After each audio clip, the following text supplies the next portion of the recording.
اگر سارے دیہی علاقے میں اسی طرح کام کیا جائے تو اس ملک کی 70% آبادی کو زندگی نئے سرے سے گزارنے کا طریقہ آ جائے گا۔ جس فیوڈل سسٹم کو بار بار کی کوششوں کے باوجود ہم بدل نہیں پائے، وہ خود بخود ختم ہو جائے گا۔ مجھے افسوس صرف اس بات پر ہے کہ یہ کام ہمارے بجائے NGOs کر رہی ہیں، حالانکہ یہ ہماری ذمہ داری تھی۔ اہمیت اس بات کی نہیں ہے کہ کام کون کر رہا ہے، اہمیت اس بات کی ہے کہ کام ہو رہا ہے یا نہیں، اور کام تو یقیناً ہو رہا ہے۔ شہلا اور مبینہ بھی سائرہ کے ساتھ گفتگو میں شریک ہو گئی تھیں۔ جس ملک کی 70% آبادی دیہات میں رہتی ہو، وہاں دیہی اصلاحات کا مطلب ہے کہ آپ نے اس ملک کی اکانومی کو صحیح ڈائریکشن دے دی اور ترقی کے لیے ایک سنگ بنیاد رکھ دیا۔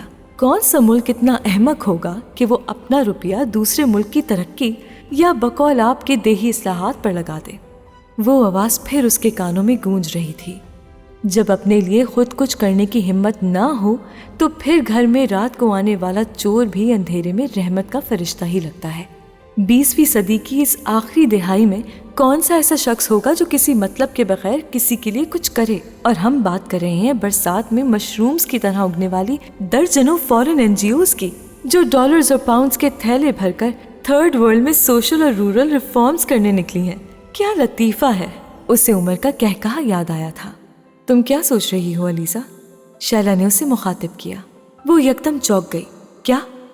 میں پوچھ رہی ہوں تم کیا سوچ رہی ہو؟ وہ ایک بار پھر سوچ میں پڑ گئی۔ کہاں گم ہو گئی ہو؟ اس بار شیلا نے ایک بار پھر علیزہ کی آنکھوں کے سامنے ہاتھ لہرایا۔ وہ ایک گہری سانس لے کر جیسے کسی ٹرانس سے باہر آ گئی۔ تمہارا کیا خیال ہے یہاں ہونے والے کام کے بارے میں؟ سائرہ نے اسے مخاطب کیا۔ پتہ نہیں، اس نے کندھے اچکاتے ہوئے بے بسی سے کہا۔ کیا مطلب؟ سائرہ اس کے جواب پر حیران ہوئی۔ میں اصل میں سمجھ نہیں پا رہی کہ میں کیا کہوں، اس نے وضاحت کی۔ یعنی تم بھی میری طرح یہاں ہونے والے کام سے بہت متاثر ہو؟ سائرہ نے مسکرا کر کہا۔ یہ بھی پتہ نہیں۔ یہ کیا بات ہوئی؟ سائرہ پھر حیران ہوئی۔ سب کچھ تو دیکھا ہے تم نے، ان کا آفس، وہاں ہونے والا کام، یہاں چلنے والے اسکول، عورتوں کا سینٹر، اور یہ جو ڈھیر پیپرز پکڑائے ہیں انہوں نے، یہ پڑھنے کے لیے دیے ہیں۔ سارے فیکٹس اینڈ فگرز ہیں اس میں، چائلڈ لیبر کے حوالے سے روزگار کی صورتحال، عورتوں کی کنڈیشن، ان کا رول، آنے والے سالوں کے لیے NGOs کی پلاننگ۔ اتنا ڈیٹا ملنے کے بعد بندے کی کوئی رائے تو ہوتی ہے نا؟ تمہاری کیا رائے ہے؟ سائرہ نے پوچھا۔ مجھے اصل میں یقین نہیں آ رہا، اس نے گہرا سانس لے کر کہا۔ کیا یقین نہیں آ رہا؟ مگر کس بات پر؟ فائزہ تقریباً چلائی۔ یہی کہ NGOs واقعی اس علاقے میں اتنا بڑا انقلاب لے آئی ہیں۔ کیوں یقین نہیں آ رہا؟ تم نے تو سب کچھ خود دیکھا ہے، لوگوں سے ملی ہو، یہ پیپرز دیکھو، ہمارے ڈپارٹمنٹ کے پاس موجود رپورٹ دیکھو۔ حیرانی کی بات ہے کہ تمہیں یقین نہیں آ رہا، منیبہ نے اس بار اس سے کہا تھا۔ اصل میں اس کے ایک کزن نے اس کی برین واشنگ کر دی ہے یہاں آنے سے پہلے، شہلا نے بڑے اطمینان سے بتایا۔ کیا مطلب؟ سائرہ کچھ الجھی۔ اس کا ایک کزن ہے فورن سروس میں، اس نے اس علاقے کے بارے میں چند سال پہلے کوئی سروے یا ریسرچ وغیرہ کی تھی NGOs کے حوالے سے۔ اسی نے اس سے کہا ہے کہ NGOs یہاں کوئی پازیٹیو کام نہیں کر رہی، شہلا نے مختصراً بتایا۔ کم آن علیزہ، تم تو ایسی باتوں پر یقین نہ کرو، تمہارے کزن کو تو یہی کہنا تھا۔ بیوروکریٹ ہے نا، اس لیے۔ بیوروکریٹ اسی فیوڈل سسٹم کا ایک دوسرا ورژن ہے۔ اس ملک کی دو بیساکھیاں ہیں، فیوڈلوٹس اور بیوروکریٹس۔ دونوں بیساکھیاں ایک دوسرے کو سپورٹ کرتی ہیں۔ بیساکھیوں کو اس بات سے دلچسپی نہیں ہے کہ وہ سہارا دے رہی ہیں، انہیں صرف اس بات سے دلچسپی ہے کہ ان کا سہارا لے کر چلنے والا مریض صحت یاب نہ ہو جائے۔ تمہارا کزن بھی اس سسٹم کی پروڈکٹ ہے، تم اس سے اسی قسم کی باتیں سنو گی۔ عمر کا فیوڈل سے کوئی تعلق نہیں ہے، اور نہ ہی وہ اس طرح کا بیوروکریٹ ہے جس طرح کا تم سمجھتی ہو، علیزہ نے مدھم آواز میں کہا۔ فیوڈلزم ایک ذہنیت کا نام ہے، اس کے لیے فیوڈل ہونا ضروری نہیں ہے۔ بیوروکریٹس، علیزہ نے سائرہ کی بات کاٹ دی۔ عمر ایسا نہیں ہے، اس بار سائرہ نے اس کی بات کاٹ دی۔ پلیز علیزہ، اب اپنے کزن کی پاکیزگی اور اعلیٰ کردار پر کوئی تقریر مت کرنا۔ میرا اپنا پورا خاندان بیوروکریٹ سے بھرا ہوا ہے، کوئی مجھ سے بہتر تو انہیں نہیں جان سکتا۔ سائرہ نے اتنے اکتائے ہوئے انداز میں کہا تھا کہ وہ جھینپ کر چپ ہو گئی۔ تمہارے کزن نے جو کچھ NGOs کے بارے میں کہا ہے اسے ایک طرف رکھ کر اپنے سامنے نظر آنے والی چیزوں کو دیکھتے ہوئے فیصلہ کرو۔ منیبہ نے اس بار اسے مخاطب کیا۔ ویسے تم ایک بات بتاؤ، کیا یہاں نظر آنے والی تبدیلیوں نے تمہیں خوش نہیں کیا؟ بچوں کی تعلیم کے حوالے سے، عورتوں کے نئے کردار کے حوالے سے، یہاں لوگوں کے منہ سے سننے والی باتوں نے، آخر NGOs نے کچھ نہ کچھ تو کیا ہے نا یہاں پر، ورنہ لوگ اتنے بے وقوف تو نہیں ہو سکتے کہ خواہ مخواہ کسی کی تعریفیں کرتے پھریں۔ وہ سائرہ کا چہرہ دیکھتی رہی، اس کے جواب کا انتظار کیے بغیر وہ سب باتوں میں مصروف ہو گئی تھی۔ وہ کچھ دیر انہیں دیکھتی رہی، پھر اپنے آگے پڑے ہوئے پیپرز کے ڈھیر کو دیکھنے لگی۔ Sense of judgment. وہ مسکرانے لگی تھی۔ اس رات وہ بہت دیر تک ان کاغذات کے لیے جاگتی رہی۔ امر بیل، باب 27۔ یہ نہیں پتا میں کب واپس آؤں گا، وہ اگلے دن ناشتے کی میز پر بیٹھا نانو اور نانا کو بتا رہا تھا۔ مگر لائق کے پاس اتنی دیر رہنے کی کیا تک ہے؟ تم بس سائیکالوجسٹ سے ملو پھر واپس آ جاؤ، نانا نے عمر سے کہا۔ علیزہ نے انڈا چھیلتے ہوئے عمر کو دیکھا۔ وہ بہت الجھا ہوا نظر آ رہا تھا۔ میں کچھ نہیں کر سکتا، پاپا نے کہا ہے، مجھے وہیں رہنا پڑے گا۔ ناشتہ کرتے ہوئے اس نے کندھے اچکائے تھے۔ لیکن پھر بھی ایک ماں تو وہاں نہیں رہنا چاہیے، میں تو اداس ہو جاؤں گی، نانو نے عمر کے کندھے کو تھپکتے ہوئے کہا۔ وہ مسکرانے لگا۔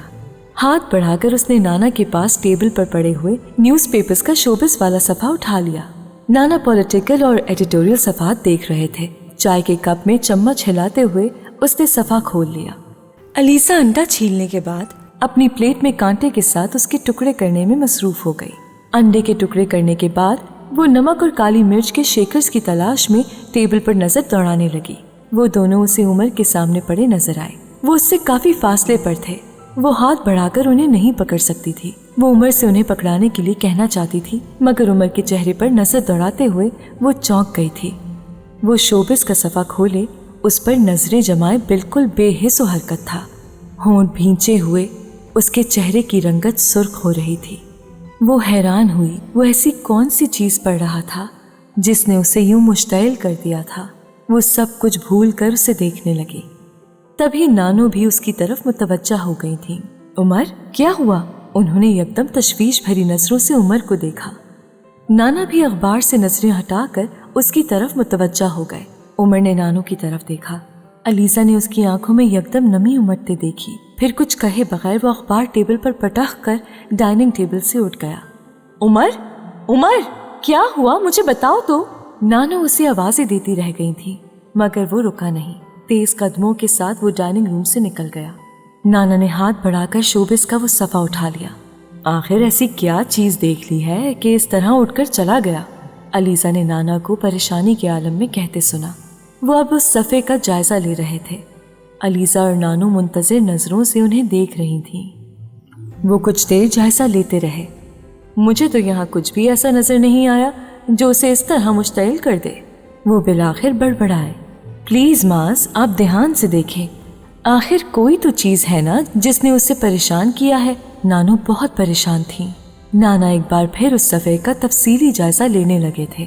علیزہ کی بھوک اڑ گئی تھی۔ آخر عمر اب کیوں پریشان ہوا ہے، وہ سوچ رہی تھی۔ نانا پلیز مجھے دکھائیں، شاید مجھے پتہ چل جائے، اس نے ہاتھ بڑھاتے ہوئے اضطراب کے عالم میں اپنے نانا سے کہا، مگر معاذ حیدر نے اخبار اس کی طرف نہیں بڑھایا۔ ان کے چہرے کا رنگ یکدم بدل گیا تھا۔ عمر کو کیا ہوا تھا وہ جان چکے تھے۔ کچھ کہے بغیر انہوں نے اخبار نانو کے سامنے رکھتے ہوئے ایک خبر کی طرف اشارہ کیا۔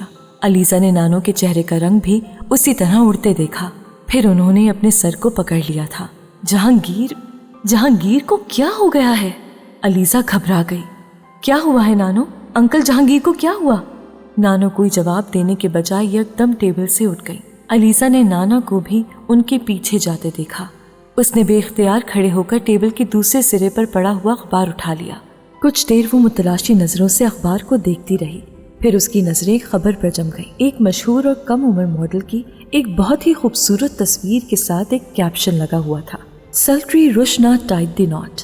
وہ تفصیل پڑھنے لگی تھی۔ خبر میں 20 سالہ روشنا کی عمر میں اپنے سے 35 سال بڑے واشنگٹن میں پوسٹڈ پاکستانی سفارتکار جہانگیر ماز کے ساتھ شادی کو مرچ مسالہ لگا کر پیش کیا گیا تھا۔ جہانگیر ماز کی پہلی دونوں شادیوں کے ساتھ ساتھ ان کی رنگین مزاجی کا بھی ذکر کیا گیا تھا، اور رپورٹر نے روشنا کو یہ مشورہ بھی دیا تھا کہ وہ خیال رکھے کہ جہانگیر چوتھی شادی نہ کر پائے کیونکہ عادتیں مشکل سے چھوٹتی ہیں۔ علیزہ نے اخبار بند کر دیا۔ وہ غصے میں بھرا ہوا اپنے کمرے میں گیا تھا۔ موبائل نکال کر اس نے جہانگیر کو کال کرنا شروع کر دیا۔ کچھ دیر بعد جہانگیر لائن پر آ گئے تھے۔ اوہ عمر، تم نے کیسے فون کیا؟ کیا لیک کے پاس پہنچ گئے ہو؟ نہیں، میں ان کے پاس نہیں گیا اور نہ ہی جاؤں گا۔ کیوں؟ کیا ہوا؟ جہانگیر جیسے کچھ محتاط ہو گئے۔ میں امریکہ آنا چاہتا ہوں، اس نے اسی اکھڑے انداز میں کہا۔ تم سے میں نے پہلے بھی کہا ہے کہ میں نہیں چاہتا ابھی تم یہاں آؤ۔ کیوں نہیں چاہتے آپ؟ مجھے کوئی وضاحت دینے کی ضرورت نہیں ہے۔ ان کا لہجہ یکدم خشک ہو گیا۔ ہاں، آپ کو کوئی وضاحت دینے کی ضرورت نہیں ہے، کیونکہ میں جانتا ہوں آپ مجھے امریکہ آنے سے کیوں روک رہے ہیں۔ اس کے لہجے کی تلخی میں اضافہ ہو گیا تھا۔ کیوں روک رہا ہوں؟ اپنی نئی بیوی کی وجہ سے۔ دوسری طرف یکدم خاموشی چھا گئی تھی۔ عمر جہانگیر کے کسی جملے کا منتظر رہا، مگر وہ خاموش ہی رہے تھے۔ ایک لمبے وقفے کے بعد انہوں نے بالآخر گہرا سانس لے کر کہا، تمہیں کس نے بتایا ہے؟ ساری دنیا میری طرح اندھی نہیں ہوتی۔ مجھ سے بکواس کرنے کی ضرورت نہیں ہے۔ مجھے صرف یہ بتاؤ کہ تمہیں اس شادی کے بارے میں کس نے بتایا؟ عمر کے ڈپریشن میں اضافہ ہونے لگا تھا۔ جہانگیر شرمندہ لگ رہے تھے۔ نہ انہوں نے اس شادی سے انکار کیا تھا۔ نیوز پیپرز میں پڑھا ہے میں نے۔ کس نیوز پیپر میں؟ آپ نیوز پیپر کا نام جان کر کیا کریں گے؟ نیوز پیپر بند کروا دیں گے سچ چھاپنے کے جرم میں؟ تم مجھ سے کیا جاننا چاہتے ہو؟ اس کے سوال کا جواب دینے کے بجائے انہوں نے کہا تھا، میں کیا جاننا چاہتا ہوں؟ میں صرف یہ جاننا چاہتا ہوں کہ آپ نے یہ شادی کیوں کی ہے؟ تمہیں مجھ سے یہ سوال پوچھنے کی ہمت کیسے ہوئی؟ وہ فون پر چلا اٹھے تھے۔ چند لمحے کے لیے وہ چپ سا رہ گیا۔ آپ کو پتا ہے وہ لڑکی عمر میں آپ سے کتنی چھوٹی ہے؟